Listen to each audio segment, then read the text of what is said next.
Your Podolsky auntie slipped on the tomato. Boom, femoral neck fracture.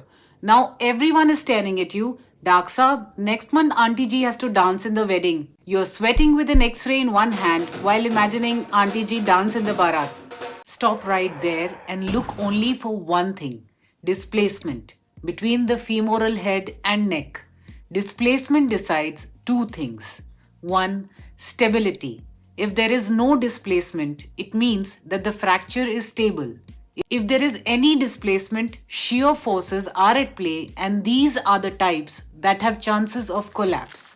Secondly, blood supply. Any amount of varus angulation leads to superior retinacular vessels being stretched and torn, which leads to avascular necrosis of the head. So how do I judge displacement on X-ray?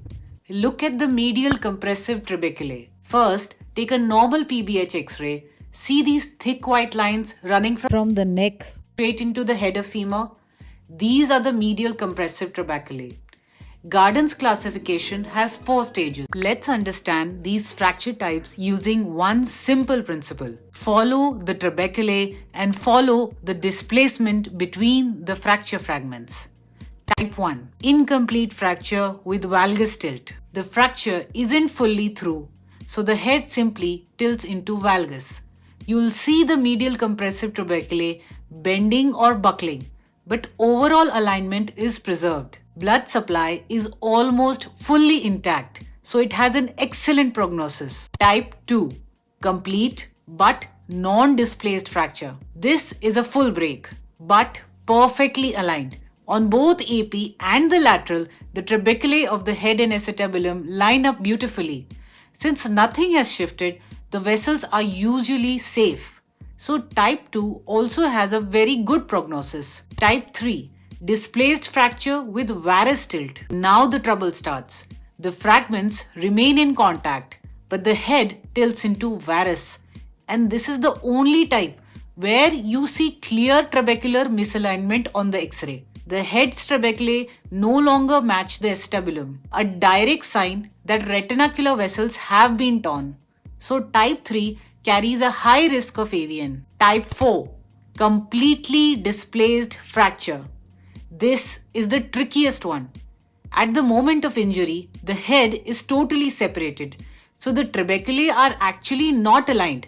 But on the final X-ray, the head often falls back into the acetabulum and the trabeculae may appear aligned again. This is a false alignment. The vessels were still completely disrupted. So type 4 has the worst prognosis. Almost all cases land into avascular necrosis. So here's the simple rule you must remember while looking on an X-ray. Visible trabecular misalignment happens only in type 3. Actual loss of blood supply happens in type 3 and type 4. So prognosis now becomes very logical. In type 1 and type 2, you have good chances of head survival. So you will try to save the head by fixing. And in type 3 and type 4, because there is a very poor survival of head, AVN is almost inevitable. In these cases, you will plan arthroplasty or replacing the head. So let's break it up as, if the trabeculae are aligned, the head is usually salvageable. If the alignment has broken, the blood supply breaks too. If this finally made Gardner's classification click for you without mugging up, hit the like button.